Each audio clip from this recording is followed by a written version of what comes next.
have you had any conversations about taking Marco Rubio's seat? I have a lot of things, Mark, I'd like to say to Adam Schiff. Are you getting Eric a bottle of Fight cologne? She cute. She looks cute. Okay. She got it going on. So excited to have her back on Marquez Saves the Republic. You know what? Oh, I have to tell you, I had you listed as RNC co-chair, but I added former in parentheses. Not yet. Well, not okay. Fine. Okay, I can edit it. Hold on, let me go edit it. Because you just basically announced to the world on X that you at your next meeting, you're going to step down from your role as co-chair of the RNC. Sad face for the rest of how. Yeah, well, listen, I had several goals in mind, Yes. and I laid those out on my post on X. Mm-hmm. And one of those, of course, was record fundraising. The Check. other one was to make sure that we had a free, fair, and transparent election, and that encompassed election integrity. Awesome job. And then the third was to make sure that we got the early vote out and engaged with our low propensity voters. And obviously, Donald Trump won. We have a majority in the Senate. We have a slim, but still a majority in the House. And I feel like I accomplished all the goals I came here to do. My job feels like it's done, and I don't feel like I need to kind of just stay on to be somewhere. There are a lot of, other places I think I can be very effective. And that's sort of how I've lived my life thus far. So yeah, I made a little announcement. Right. And we'll see how it all goes. All right. So let's talk about those other places since you brought it up, and we've always, you're always, you're a Trump. So you're one of those, well, we climb this mountain. What's next? Yeah. There's a lot of speculation because there will be soon an open Senate seat here in the state of Florida, and your name has been just tossed around. Rick Scott, May Musk, everybody saying Lara Trump would be perfect for that. And you yourself have expressed interest. Is that perhaps why the timing for this announcement, came up just a month before Marco Rubio leaves to be Secretary of State? A lot of people are speculating about a lot of things, Mark. Right. Look, I really made this announcement in this time frame based on the fact that we are going to have, just before the inauguration, another RNC committee meeting. And this is an opportunity for them to vote someone else into the co-chair position. I wanted to give ample time so that they can find the right person to take this seat and to, fill the shoes that I will be leaving vacant. And that really was the impetus for this announcement at this time. I wanted to give them enough time to do what they needed to do to vet the next person and pick the right fit to take the seat. Very thoughtful of you, by the way. Always thinking of them. Yeah. So have you had any conversations with, Governor DeSantis about taking Marco Rubio's seat? I have not. I have not had any direct conversations with him about it. I know I've had so much support, and I'm so humbled by it. Let me just start by saying that the people out there saying that I would be a great fit to take Marco Rubio's Senate seat if that is something that Governor DeSantis sees fit to do is it's incredible. And I'm truly honored and truly humbled to even be considered for such a thing. But no, I've had no conversations with him. I know he has a whole team who kind of does, goes through a process and, considers different people. And I'm sure they're going through the process as we speak right now. And I assume if I am one of those people that they think would be a good fit, then maybe I will hear from him. But thus far, no, I have not heard anything from Governor DeSantis. Do you have to send in a resume? Is there an essay? I mean, is it like, applying for college? This is my first time ever being considered as an appointment to a Senate seat, Mark. So I don't really actually know. I would say I have a pretty strong resume if you look at how this election went. But yeah, maybe I should send something to somebody. I don't know. Well, you can get if you need a letter of recommendation, Rick Scott, who will soon be the senior senator from Florida, said we need more Republicans in Washington who actually represent the Republican Party back home and will be steadfast in their commitment to fulfill the mandate from this election to make America great again. Lara Trump is that person. So that's a pretty strong recommendation because he was governor before Ron DeSantis was governor. So kudos for that. It was interesting. We were just talking to Mahek Cook last week, and she's, I believe, being considered for the open seat that J.D. Vance is leaving in Ohio. So if we could get both of you in there, I mean, you want to talk about fantastic female leadership, and a kind of a new frontier for the Republican Party. I think that would be amazing. And of course, I imagine both of you would steadfastly hold up the agenda that President Trump got reelected on. which, by the way, congratulations, because you had an incredibly huge part of that. And the three things you mentioned, the free and fair elections, the massive fundraising, all those things, it was quite an accomplishment. What was it like, to be down there in West Palm Beach on election night, knowing all this hard work paid off as you watched all the returns coming in? It's not done until it's done. Right. And even though we felt kind of early on in the grand scheme of things, because this is our third election that we've been through as a family. Yeah. We felt pretty good, but I was still very, I don't want to use the word nervous, but cautiously optimistic, I think I will say. And it's funny because the moment that I think I knew that it was sealed up for Donald Trump, I still kind of had this guard up and I almost didn't want to celebrate too much. I almost kind of kept it. I felt a little bit numb, to be honest with you, but I think it's because there was so much that went into this. There was so much work on the part of the RNC, right. our team there. Michael Whatley was such a great partner in all of this as our chairman at the RNC, our whole family, and we've been through so much. And to see my father-in-law have gone through all the things that he has in that moment, I actually thought I was going to cry or be very emotional, but I was almost sort of just stunned and a little bit numb. It could have been because I was working off of 3 hours of sleep in the previous 48 hours. That could have been part of it. But obviously when it all set in the next morning and really thinking about it and realizing how big this win was. And as the days went on, Mark, it was, we realized more and more people had voted for Donald Trump. He won the popular vote. All of the things, 312 electoral votes. It's incredible. And I think the thing that I personally have felt is relief that the American people didn't buy the lies that they attempted to sell about Donald Trump and really about our whole family. I mean, yes, this is going to be great for the country. Yes, this is going to be great for the world. But truly on a personal level, it's been very hard for the past 9 years in our family, if I'm being totally honest. I bet. It never feels good to hear people lie about you, to lie about, someone you care about, et cetera, especially when you know the truth. And so I think I just personally felt a lot of relief that the American people get it. They didn't buy the hype. They didn't buy the nonsense. And obviously, we're poised for the golden age of America, and I'm excited about it. I'm so excited about the golden age of America. It's going to beat the dark, black, nasty age of America we had for the last 4 years. How is Eric, by the way, when Hunter Biden was pardoned by his father, I immediately thought of Eric and Don Jr., and I was like, I remember when everyone was convinced Donald Trump was going to blanket pardon his sons, and look what happened. It was the opposite. Was there I don't know if there was celebration. Was there kind of face palming or SMHing going on at your house? What was the reaction to that?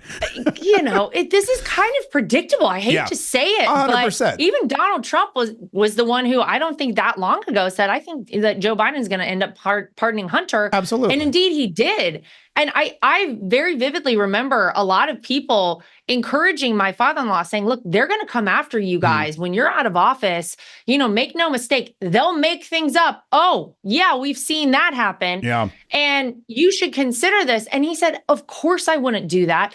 The second you start doing things like that, then it looks like you did something wrong, and nobody did anything wrong in our family. And I think it's part of why that relief I just talked about was so palpable for me. Yeah. It's, whether you're talking about the Alvin Bragg trial in downtown Manhattan, whether you're talking about Fani Willis, Letitia James, 2 assassination attempts, all of the things that they tried to do to my father-in-law and by and large our family, ruin the family business, sully all of our names as much as they possibly could. It didn't work.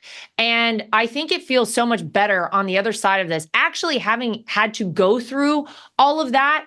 And it's incredible to see almost every single time, Mark, all the things that the folks on the left, the Democrats, and by and large the mainstream media accuses Republicans and specifically our family of doing. It's actually what they're all doing. They're the ones who ultimately were the threat to democracy. Yeah. They're the ones who subverted the will of the people by plugging Kamala Harris in, kicking Joe Biden out, not giving people the opportunity to vote for the candidate of their choice on the left.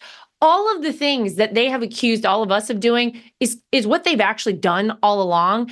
And I love that the American people are smart enough to figure that out. I think that it feels like America is trending in the right direction. And I feel sad for Joe Biden. His legacy is tarnished forever. Obviously, he'll go down as, I'm going to say, probably our worst president in American history. And that was just the cherry on top to pardon Hunter Biden for 10 years.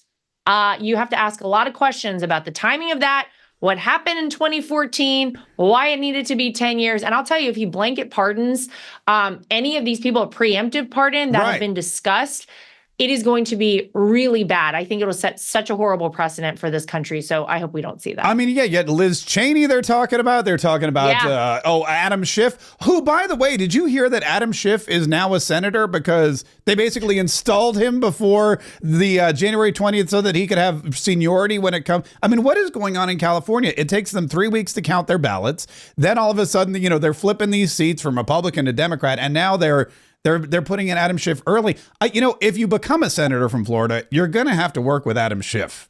I don't know if you thought that. Well, I have a lot of things, Mark, I'd like to say to Adam Schiff. Where's the smoking gun? Right. Adam, where every time this guy got in front of a camera for years, Mark, I know, he would swear up and down he has the evidence that there was collusion by our campaign and Donald Trump with Russia. It was all a lie. It was all fake. And when is he held accountable for it? Can I just say something very quickly about California? There are a lot of people who are very upset with what happened out in California. Let me be very clear. Our people at the RNC never left any state that still had ongoing counting. That means Arizona, that means Pennsylvania, that means California. The problem in California is that the laws are such that there are very limited amounts of things that we can actually do. We need to talk as a country about changing our voting laws. And it is state by state right now. We all remember during COVID how they illegally changed so many laws because it's the state legislatures that vote on the voting laws in each state. But I do believe that we should be having a national conversation about how we vote in America. There are some safeguards we can put in place that would ensure free, fair, and transparent elections, ensure that you don't have this in perpetuity counting like we've seen go on in California. But we watched everything happen. We had eyes on everything going on. It's just that they have laws written in that state that make it very, very tough for us to make any movement after, the election day. And so I would love to see some changes in this space. And should I ever become a senator or a person who has sway, with the Congress of the United States, I certainly would be in favor of having a vote on such a thing. Well, we spoke with Cord Byrd, Secretary of State here in Florida last week, and and he got a phone call from Arizona, and Arizona was like, could you help us count votes? Because we can't really figure it out. You guys in Florida have it down. Oh, my God. And he said he's more than happy to work with any state. If you become a senator or someone with pull, 100% send him all over the country to teach these people how to count votes, because it's really baffling that Florida, the third largest state by population, can count their votes like that, and nobody else seems to be able to get it done. Also, by the way, in addition to working with Adam Schiff, which is a scary situation, you'd have to run for office like 3 more times in the next 6 years. Did you know that? Yeah. It sounds really exciting. What Trump doesn't like to run for office? It is probably the most egregious situation possible. You'd be running as often as your father-in-law. I mean, he's run 3 times in the last 3 cycles, and you'd be doing the same thing. It's wild. See, sounds very upsetting. Sounds a little off-putting, if I'm being really honest. No, look, there's a lot to consider with all of it, obviously. Right. But I'm going to take it one step at a time, and until I am asked to consider being appointed to this position, then I haven't been asked. But I'm certainly interested in hearing how they play out. And I think that the good news is, look, a lot of us moved to the state of Florida because of Ron DeSantis's leadership, 100%. Because he's done a great job with this state. He's obviously a very smart guy. And I do believe that he's taking it seriously. And I think whoever he appoints to this Senate position is going to be a great fit and is going to vote along with the America First, Make America Great Again agenda that Donald Trump set in motion. You would be the second Trump in political office, which I imagine not a lot of people, if you look at the family, I know a lot of people were talking about Don Jr., a lot of people were talking about Eric, but you would trump them all, so to speak, taking an elected position. Hey, speaking of the family, let's talk about Christmas real quick. First of all, are you getting Eric a bottle of Fight, Fight, Fight cologne? Oh, Well, I mean, who isn't getting that in their Christmas stocking this year? Eric is he won't be getting colon sticks this year. He's been all right this year. So yeah, I think that's something seriously to consider for him. Absolutely. Have you smelled it? Can you tell us what it? I mean, I read on the website it smells like victory, Mark, but I don't. It smells like winning. Okay. It smells like strength. Yeah. It smells like freedom. Okay. Let's just say that. I mean, look, I'm excited for my bottle. I told my wife's like, I'm wrapping it up and putting it under the tree. I was like, fine, whatever. But you better hurry up, by the way, if anyone's interested. It's selling out quickly. And then we have to talk about your stuff because you have this new line of, I guess it's activewear. I'm not a very active person, so I'll let you explain it. Unleash the Hero, the Lara Trump collection. Is this something that you like run your marathons or your triathlons in? Is that what this is? Well, so I had so many balls in the air, actually, and things I was working on prior to my father-in-law asking me to run for co-chair of the RNC. And I put all of it on hold, Mark. I put so much on hold for about a year of my life because obviously I had to focus 100% on this election and on winning it. Mm-hmm. And so that's one of the things almost 2 years ago now I started working on. And it fits me because I do a lot of, as you say, triathlons, marathons. I'm a very active person.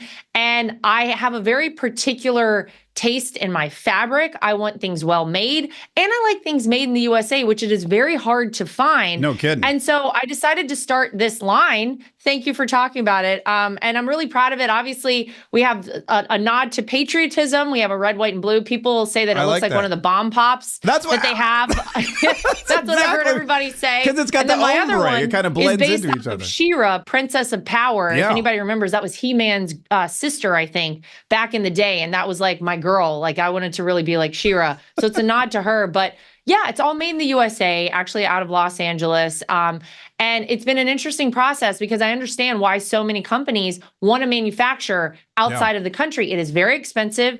It is very labor intensive, and it's a lot harder to do it here in America. And it doesn't have to be that way. I'm going to hope that in the next 4 years, we turn things back around, and I believe we will. All right. So where do people get your She-Ra gear? You can go to laratrump.com. Makes a perfect Christmas gift. And you don't have to work out. Like, that's the thing. It's kind of nice because, look, I'm always running around with my kids when I'm not doing stuff like this.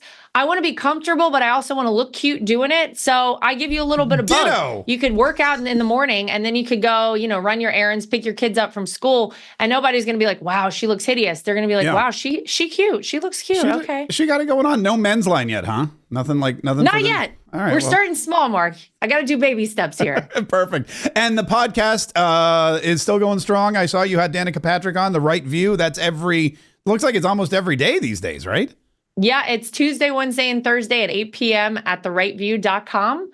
And yeah, we're still going strong. We got a lot to talk about these days, a lot to celebrate. It feels good, by the way, to talk about the positive things once again. I feel like America, the world feels lighter and like we're happier and optimistic finally. It's great. Got a lot of good things to discuss. It's so great. And Bitcoin's up and we've got the inauguration coming up. We've got so much to party and be thankful for. And you're a big reason why we're so thankful for all your hard work. Lara Trump, not yet former RNC co-chair. Thank you so much for everything you did this past year. And thank you so much for coming back on the show and keeping us updated.